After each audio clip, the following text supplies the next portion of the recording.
विद्यार्थी मित्र, आजच्या तासिकेला आपण दुय्यम समूह त्याचा अर्थ आणि वैशिष्ट्ये हा प्रश्न पाहणार आहोत.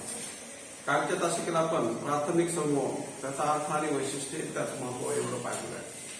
आजच्या तासिकेला दुय्यम समूह पाहत असताना प्राथमिक समूह आणि दुय्यम समूह याची तुलना जरी केली आपण तरी आपल्याला त्याच्यातल्या गोष्टी लक्षात येत असतात. म्हणजे जे समूह प्राथमिक नाहीत ते समूह म्हणजे दुय्यम समूह अशी सोपी व्याख्या चार्ल्स कोल्याने केलेली आहे. आणि दुसरा मॅकॅरन पेज आहे, तो म्हणतो की ज्या समूहामध्ये घनिष्ठतेचा अभाव असतो अशा समूहाला दुय्यम समूह असं म्हणतात. म्हणजे प्राथमिक समूहाचा अभ्यास करत असताना आपण बोलू नका. प्राथमिक समूहाचा अभ्यास करत असताना आपण सर्वप्रथम प्राथमिक समूहाची संकल्पना चार्ल्स कोल्याने मांडली.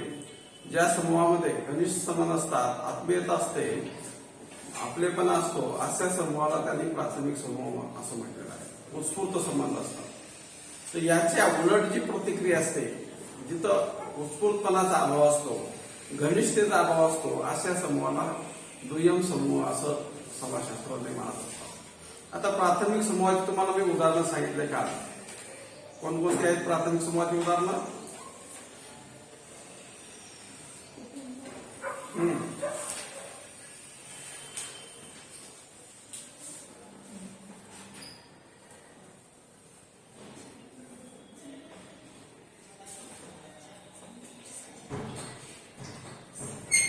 कुटुंब, शाळा, क्रीडा गट हे प्राथमिक समूहाची उदाहरणं आहे. म्हणजे क्रीडा गट म्हणजे मोठा नाही, जो महाविद्यालयातला आहे तो, म्हणजे गल्लीत मुलं खेळतात ते. तर अशा पद्धतीने प्राथमिक समूहाची उदाहरणं आहेत. आता दुय्यम समूह समजून घेत असताना आपल्याला त्याच्या उलट विचार करायचा आहे. तर दुय्यम समूह हा आकाराने मोठा असतो, त्याच्यामध्ये असंख्य व्यक्ती एकत्र राहिलेले असतात. त्याचं उदाहरण द्यायचं म्हटलं तर राजकीय पक्ष, शेतकरी संघटना, महिला चळवळ हे दुय्यम समूहाची उदाहरणं आहेत. म्हणजे शेतकरी संघटना काही महाराष्ट्रात नाही तर देशभर आहे, महिला चळवळ महाराष्ट्रात नाही तर देशभर आहे त्याचं जाळं. आणि राजकीय पक्षाचं सुद्धा तसंच आहे.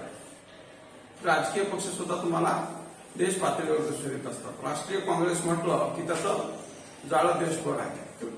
भाजपा म्हटलं की भाजपाच्या सगळ्या शाखा मेहकरपासून ते पूर्ण शहरामध्ये असतात. त्याच्यामुळे यांचं एक संघटन असतं मोठ्या प्रमाणात. आणि या दुय्यम समूहाचं वैशिष्ट्य म्हणजे काय? तर दुय्यम समूह हा व्यापक स्वरूपाचा असतो, त्याचा आकार मोठा असतो, याचा आकार लहान असतो प्राथमिक समूहाचा.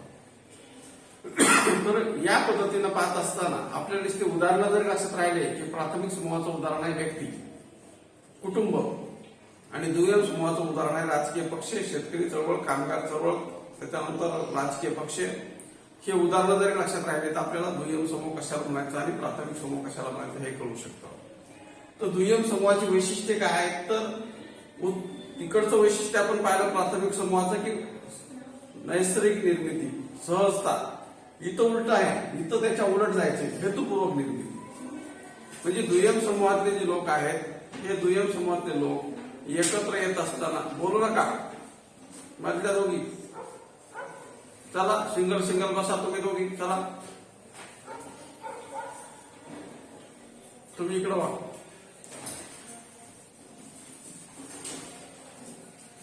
तुम्ही पण उठा.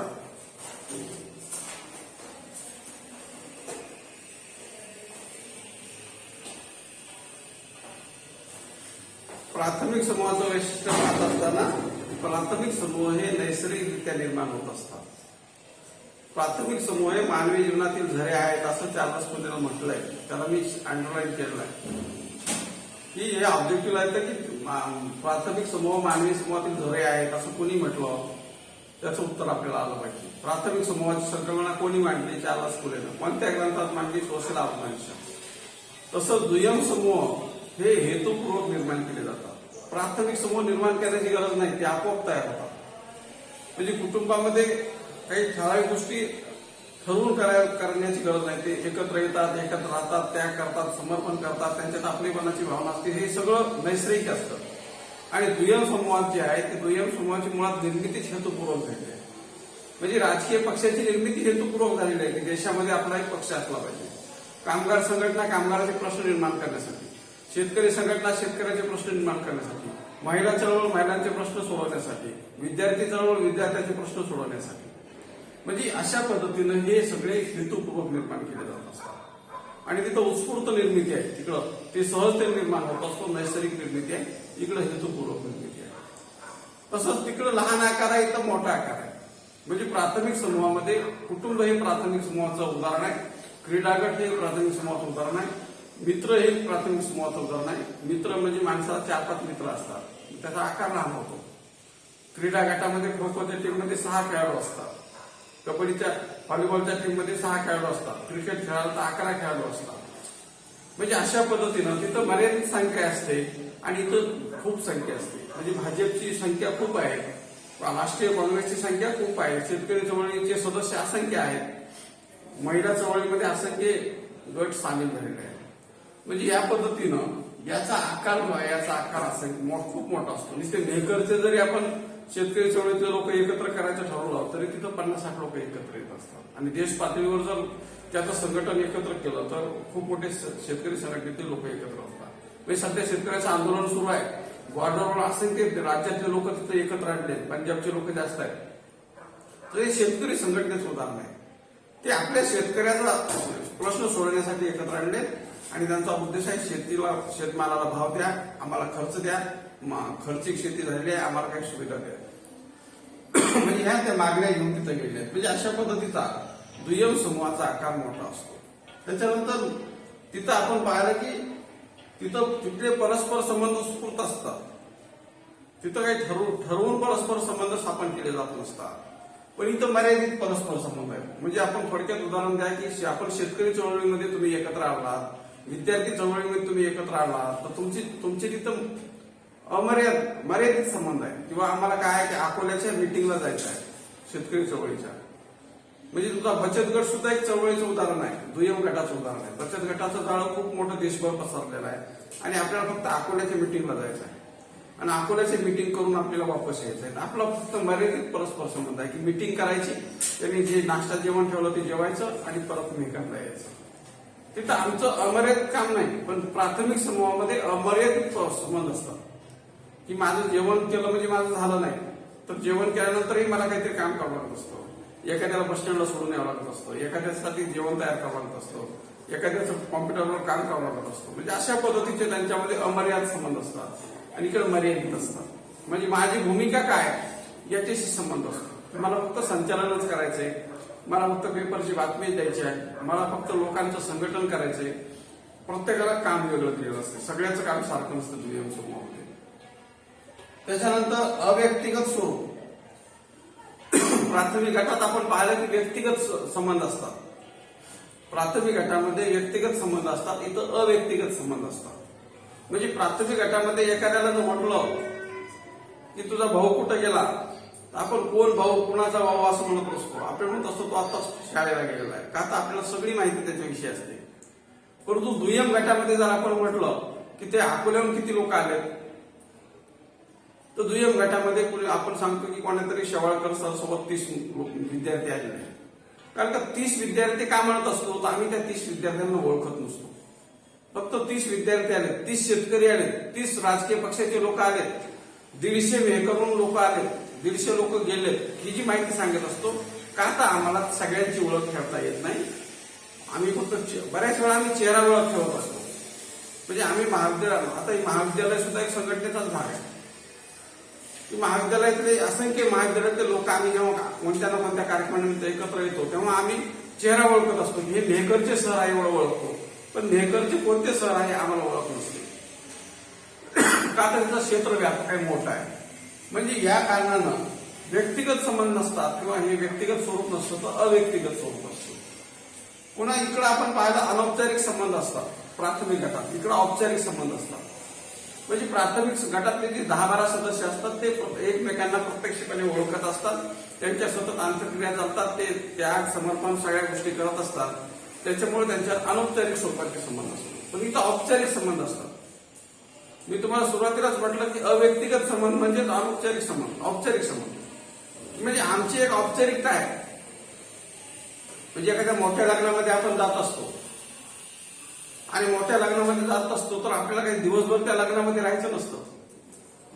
तर मोठ्या लग्नामध्ये जाऊन आपण त्या मेन गेटवरच्या माणसाला, घरच्या माणसाला भेटतो, तिकडं जेवण करतो, तिकडूनच बाहेर पडतो. तिथं उद्देश काय आहे? औपचारिक. मला त्या लग्नाला फक्त चेहरा दाखवायचा आहे, आलो होतो. तसं याच्यामध्ये सगळेच एकमेकाशी बोलू शकत नाहीत, सगळेच संचालन करू शकत नाहीत, सगळेच भाषण करू शकत नाहीत, सगळे संघटन करू शकत नाहीत, सगळेच पक्षबांधणी करू शकत नाहीत. तर सगळे जर एकत्र येऊन काहीतरी एक अजेंडा असतो त्याच्यावरती एकत्र येतात, चर्चा करतात आणि परत आपापल्या गावाला निघून जातात. तर त्यांचे संबंध हे औपचारिक असतात, अनौपचारिक नसतात. पुन्हा मर्यादित कर्तव्य, तिकडं कर्तव्य भावना असते. प्राथमिक गटामध्ये आपण पाहिलं की प्रत्येक सदस्याला माझं काय कर्तव्य आहे हे प्रत्येक सदस्याला प्राथमिक गटात माहीत असतं. मी तुम्हाला सांगितलं की गृहिणीचं कर्तव्य आहे की मुलांचा डब्बा करून देणे, घराची सगळी साफसफाई करणे, घरात घर म्हणजे माझं आहे समजून काम करणे. पुरुषाची जबाबदारी आहे की कुटुंबाच्या गरजांची पूर्तता करणे. विद्यार्थ्याची जबाबदारी आहे की अभ्यास करणे. घरातल्या आजी आजोबाची जबाबदारी आहे की सगळ्यावर नियंत्रण ठेवणे, काय करतात काय नाही सगळी माहिती घेणे आणि ज्याचं चुकतंय त्याला माहिती सांगणे. म्हणजे ही प्रत्येकाची जबाबदारी आहे, कर्तव्य भावना आहे. म्हणजे या पद्धतीनं जर कर्तव्य भावना केली तर कुटुंबाचा विकास होत असतो, कुटुंब पुढे जात असतं. आणि जर ह्या जबाबदारीमध्ये लोक कमी पडायला लागले, विद्यार्थ्याचं काम करत नसेल, पालकाचं काम करत नसेल, गृहिणीचं काम करत नसेल, आजोबाचं काम करत नसतील, तर कुटुंबामध्ये बेबनाव तयार होतो, अस्थिरता तयार होत असते. हे प्राथमिक गटाचं झालं. पण इथं ते अमर्याद कर्तव्य आहे. हे नुसतं डब्बाच करणं आईचं कर्तव्य नाही, तर असंख्य कामं तिला करावं लागतात. नुसतं कुटुंबाच्या गरजा पूर्ण करायच्या नाही तर त्याला असंख्य कामं करावं लागतात. मुलांना तयार करून घेण्यापर्यंत, त्यांची तयारी देण्यात, एक्स्ट्रा ट्युशन लावण्यापर्यंत सगळं ते काही करत असतात. पण इथं मर्यादित कर्तव्य भावना. म्हणजे शेतकरी संघटनेमध्ये आपण गेलो, महिला चळवळीमध्ये गेलो, तर आपला रोल वेगळा आहे. तिथं आपल्याला भाषण करायचं आहे, बातमी पण द्यायची आहे, संघटन पण करायचंय, असे आपल्याकडे रोल येणार नाही. त्या ठिकाणी आपल्याकडे भावना येईल की तुम्ही फक्त मेहकरचे 20 लोक घेऊन या, बाकीच आम्ही पाहतो. म्हणजे मेहकरचे 20 लोक येणारा हा नेता असेल आणि त्यांना 20 लोक घेऊन जायचे. तसं प्रत्येक गावचे 20 लोक घेऊन त्या लोकांनी यायचे. तो सांगतो की सर आमच्या इकडे आणखी एक वाहन पाठवा, आमच्याकडे आणखी 40 लोक आहेत. म्हणजे त्याच्याकडे फक्त मर्यादितच भावना दिली की तुम्ही फक्त लोक घेऊन या, 20 लोक घेऊन या, असतील तर 100, 5 गाड्या पाठवतो, मग आणखी तुमचं काम फक्त माणसं घेऊन येणे. दुसऱ्याचं काम आहे संघटन करणे, तिसऱ्याचं काम आहे भाषण देणे, चौथ्याचं काम आहे बातमी लावणे, पाचव्याचं काम आहे आणखीन राष्ट्रीय पातळीवर नियोजन करणे, पाचव्याचं काम आहे आंतरराष्ट्रीय पातळीवर संघटन करणे. म्हणजे अशा पद्धतीनं मर्यादित कर्तव्य आहे. प्रत्येकाचं कर्तव्य, सगळ्याच प्रकारचं कर्तव्य करावं लागत नाही. म्हणजे तिकडं प्राथमिक समूहामध्ये आपल्याला अमर्याद कर्तव्य आहे. मी फक्त पालक आहे, काही गरजा भागवण्यामध्ये संपलं नाही, तर तिथं मला कोणत्याही रोलमध्ये शिरावं लागत असतं. पण इथं तुम्हाला ठराविक मर्यादित काम दिलेलं आहे. तुम्ही फक्त मेहकरच्याच लोकांचं संघटन करा, त्यांच्या पावत्या भरा. पुन्हा हेतूमध्ये विविधता आहे. आपण तिकडं पाहिलं प्राथमिक गटामध्ये हेतूची समानता आहे की कुटुंबाचं हित आमचं समान उद्दिष्ट आहे. फर्स्ट इयर मधून सेकंड इयर मध्ये जायचंय, प्राथमिक गट आमचं समान उद्दिष्ट आहे की आम्हाला पास व्हायचे फर्स्ट इयर मध्ये. कुटुंबाचं हित हे आमचं समान उद्दिष्ट आहे. एकमेकासाठी त्याग करणं हे आमचं समान उद्दिष्ट आहे. पण इथं उद्दिष्ट वेगळं आहे. म्हणजे शेतकरी संघटनेमध्ये जात असताना मला तिथं काहीतरी प्रसिद्धी मिळेल आणि माझं पेपरमध्ये नाव येईल, माझा फोटो पेपरमध्ये येईल म्हणून काही लोक जातात. कर्तव्य म्हणजे हेतूची विविधता आहे. एकाला फोटो पेपरमध्ये येण्यासाठी जायचे, एकाला शेतकऱ्याचे प्रश्न सोडवण्यासाठी जायचंय, एकाला गर्दीमध्ये सगळ्या गोष्टी फुकट मिळतात, सभेला जाण्यासाठी वाहन सरकारनं पाठवलं त्याच्यात बसून जायचे, हा उद्देश आहे. एकाला फक्त जेवायला मिळतंय, याच्यात जायचं आणि याच्यात वापस यायचं, असं कुठेतरी जेवण घ्यायचं आणि घरी पोहोचायचं, हा उद्देश आहे. म्हणजे सगळ्यांचा उद्देश सारखा नाही. पण प्राथमिक समूहामध्ये सर्वांचा उद्देश सारखा असतो. इथं प्रत्येकाचा उद्देश वेगळा आहे. त्याच्यानंतर औपचारिक नियंत्रण. आपण तिकडे औपचारिक संबंध पाहिलं प्राथमिक गटात आणि अनौपचारिक नियंत्रण पाहिलं. तसं इथं औपचारिक नियंत्रण, औपचारिक नियंत्रण अनौपचारिक नियंत्रण रूढी, प्रथा, परंपरा, धर्म करत असतो. अनौपचारिक नियंत्रण आणि औपचारिक नियंत्रण पोलीस यंत्रणा करत असते. म्हणजे आपण याचं कार्यक्षेत्र व्यापक आहे. दुय्यम समूह आकाराने मोठा असतो, याच्यात असंख्य सदस्य असतात, ही लाखात संख्या असते आणि एवढ्याचं नियंत्रण आपल्याला अनौपचारिक पद्धतीनं रूढी प्रथा परंपरा धर्माच्या आधारे करणं शक्य नाही. तर यांचं नियंत्रण करण्यासाठी कायदा आणि पोलीस यंत्रणा राबवावी लागत असते. म्हणजे शहरातलं मोठं गणेश मंडळाचं जर आपल्याला रॅली काढायचं असेल तर आपल्याला अगोदर पोलीस स्टेशनला अर्ज द्यावा लागत असतो की आमचा गणपती 5 वाजता निघल आणि 8 वाजता विसर्जन होईल, तर आम्हाला तुम्ही संरक्षण द्या. असं सांगण्याचा मूळ उद्देश हाच असतो की ठराविक आपल्या गल्लीतल्या 20 लोकांच्या आधारे नियंत्रण करणं शक्य नाही. तर या नियंत्रणासाठी जर गोंधळ झाला तर पोलीस लागतात, कायदा लागतो. तर या पद्धतीच्या दुय्यम गटामध्ये कोणतीही सभा घ्या तुम्ही, कोणतं गणपती विसर्जन घ्या, दुर्गादेवीचं विसर्जन घ्या, आणखीन काही मोठा समारंभ घ्या, कोणती महावीर जयंती घ्या, बुद्ध जयंती घ्या, याचा जी मोठा मॉब असतो या मॉबला नियंत्रित करण्यासाठी आपल्याला औपचारिक नियंत्रण करावं लागत असतं. काही व्यक्तींची निवड करावी लागत असते, पोलिसांची परवानगी घ्यावी लागत असते. तर अशा पद्धतीनं दुय्यम गटाची वैशिष्ट्ये प्राथमिक गटाच्या डायरेक्ट उलट विचार केला की सगळे वैशिष्ट्ये पाठ होत असतात. म्हणजे आपण असं आकृती जरी काढली, लहान आकार मोठा आकार, हेतूची समानता हेतूची विविधता, मर्यादित परस्पर संबंध अमर्यादित परस्पर संबंध, असं जरी औपचारिक नियंत्रण अनौपचारिक नियंत्रण, औपचारिक संबंध अनौपचारिक संबंध असे जरी मुद्दे काढले तरी आपल्याला 7-8 मुद्दे या पद्धतीने मांडता येत असतात. आता या प्राथमिक समूहात दुय्यम गटाचं प्राथमिक गटाचं महत्व काय आहे? जसं मी प्राथमिक गटामध्ये सांगितलं की व्यक्तिमत्वाची जडणघडण, मुद्दा एकच आहे, विश्लेषण बदलते. म्हणजे प्राथमिक गटामध्ये व्यक्तीची जडणघडण होते, तसंच दुय्यम गटामध्ये सुद्धा व्यक्तीची जडणघडण होते, विश्लेषण बदलते. म्हणजे प्राथमिक गटामध्ये लहान आकार असतो, लहानपणापासून बाल्यावस्थेपासून ते मृत्यूपर्यंत प्रौढ होईपर्यंत व्यक्ती जीवन जगत असताना शिकत असतो आणि हे शिकवण्याचं काम कुटुंबातील सदस्य करत असतात. म्हणून प्राथमिक गटामध्ये व्यक्तिमत्वाची जडणघडण होत असते. आता दुय्यम गटामध्ये सुद्धा व्यक्तिमत्वाची जडणघडण होत असते. म्हणजे दुय्यम गटामध्ये जेव्हा आपण एखाद्या महिला चळवळीमध्ये मोठ्या सभेला अकोल्याला गेलो, अमरावतीला गेलो आणि तिथं 4 चौकात वावरायला लागलो, आपण एसटीत बसून गेलो, ट्रॅव्हल्स मध्ये बसून गेलो आणि मोठ्या सभा ग्राउंड मध्ये त्या महिला चळवळीसाठी उतरलो, तिथं असंख्य महिलांची भेट झाली, त्यांनी वेगवेगळ्या विषयावर चर्चा केली आणि विषयावर चर्चा केल्यानंतर त्यांचा स्वभाव, त्यांचं राहणीमान, त्यांचे विचार, त्यांची जडणघडण, ह्या सगळ्या गोष्टीचा प्रभाव आपल्यावर पडत असतो आणि मग आपल्यामध्ये 4 चौकात वावरण्याचं ज्ञान, मोठ्या समूहात वावरण्याचं ज्ञान मिळत असतं. आम्ही जेव्हा एखादा मोठा कार्यक्रम घेतो आणि प्रश्न विचारतो तेव्हा त्याच्यातल्या विद्यार्थ्यांपैकी 50% विद्यार्थ्यांना त्या प्रश्नाचं उत्तर येत असतं, तरी ते उत्तर देत नाही, कारण त्यांना असं वाटत असतं की आपल्याला कोणतरी हसलं. पण जेव्हा तिथं मोठ्या समूहामध्ये सभागृहामध्ये असंख्य लोक उठतात आणि आपले प्रश्न मांडतात, चुकलं तरी काही हरकत नाही बोलतात, हे जेव्हा आपण तिथं पाहत असतो तेव्हा आपला आत्मविश्वास वाढत असतो. चुकलं तरी काही हरकत नाही, आपलं मत मांडलं पाहिजे, हे जेव्हा तुम्हाला कळलं तेव्हा व्यक्तिमत्वाची जडणघडण होत असते. म्हणजे आपल्याला हे जी अटल बिहारी वाजपेयी असतील, प्रमोद महाजन असतील, गोपीनाथ मुंडे असतील, हे व्यक्ती सुद्धा तुमच्या माझ्यासारख्या सामान्य घरातले होते, हे आपल्याला त्यांचे जुने फोटो पाहिल्यानंतर लक्षात येईल.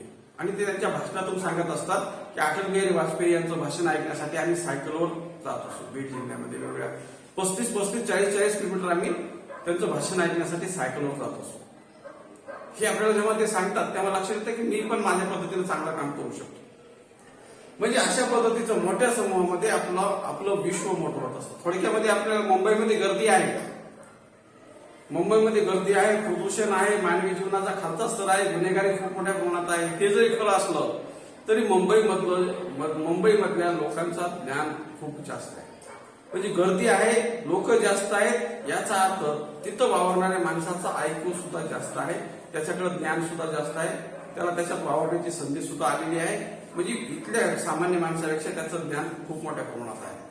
जीवन कशाला म्हणायचं, ज्ञान कशाला म्हणायचं, शिक्षण कशाला म्हणायचं, ते त्याला आपल्यापेक्षा जास्त माहित आहे. म्हणजे अशा पद्धतीची जडणघडण ह्या दुय्यम समूहामध्ये होत असते. त्याच्यानंतर दुय्यम समूहातून गरजांची पूर्तता होत असते. म्हणजे थोडक्यात दुय्यम समूहाची निर्मितीच गरजेतून झालेली आहे. महिलांचे प्रश्न सोडवण्यासाठी महिला संघटना निर्माण झाली, विद्यार्थ्यांची समस्या सोडवण्यासाठी विद्यार्थी संघटना निर्माण झाली, कामगारांचे प्रश्न सोडवण्यासाठी कामगार संघटना निर्माण झाली, लोकांचे प्रश्न सोडवण्यासाठी राजकीय पक्ष निर्माण झाले. आदिवासीचे प्रश्न सोडवण्यासाठी आदिवासी चळवळ निर्माण झाली. तर हे जे सगळं निर्माण झालं, मुळात हे निर्माण व्हायची कारणच गरज आहे. मग ह्या प्रत्येक गरजा पूर्ण करण्याचं काम हे गट करत असतात, दुय्यम गट करत असतात. म्हणजे राजकीय पक्ष तर आहेत, पण राजकीय पक्षामध्ये काही दबाव गट असतात. आमच्या मागण्या पूर्ण करा म्हणून असंख्य लोक एकत्र येत असतात. तर ते लोक आमच्या गरजा पूर्ण करत असतात. म्हणजे शेतकऱ्यांच्या गरजा पूर्ण करणे, महिलांच्या गरजा पूर्ण करणे, कामगारांच्या गरजा पूर्ण करणे, अशा वेगवेगळ्या गरजेतून दुय्यम गट निर्माण झाला असतो. आणि मग त्याच्यामुळं वेगवेगळ्या गरजा, समाजातल्या वेगवेगळ्या सदस्यांच्या गरजा पूर्ण करण्याचं काम दुय्यम गट करतात असं लक्षात येत असतं. दुसरी गोष्ट आहे, दुय्यम गटामुळे सामाजिक नियंत्रण होत असतं.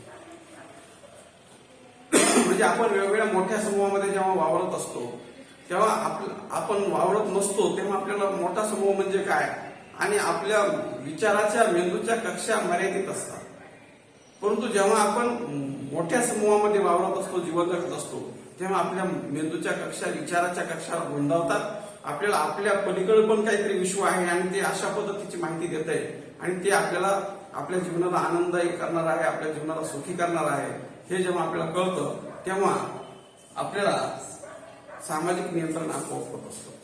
साध्या विश्वामध्ये आपला अहंकार मोठा असतो, आपल्याला आपलंच योग्य वाटायला लागतं. मी म्हणजे फार मोठा श्रीमंत माणूस, मी म्हणजे फार मोठा विचारी माणूस, असं आपल्याला आपल्या छोट्या विश्वात वाटत असतं. पण जेव्हा मोठ्या विश्वात जात असतो तेव्हा आपल्याला लक्षात येतं की आणखी खूप मोठा विश्व आहे, आपल्याला फार काही कळत नाही. हे जेव्हा त्या व्यक्तीला कळतं तेव्हा सामाजिक नियंत्रण आपोआप होत असतं.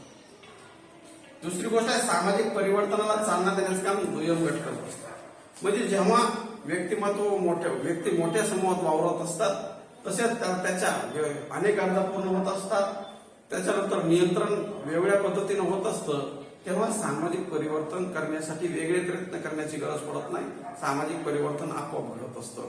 सामाजिक परिवर्तनाला व्यक्ती जबाबदार असतो. बऱ्याच वेळा व्यक्तीला परिवर्तन नको असतं आणि जेव्हा त्याच्या विचाराच्या कक्षा रुंदावतात, त्याला नवे विचार समोर येतात, नव्या व्यक्ती भेटतात, नवं विश्व त्याला पाहायला मिळतं, तेव्हा त्याला पण आपल्यामध्ये बदल करावा वाटत असतो आणि व्यक्तीत बदल झाला की समाजात आपोआप बदल होत असतो.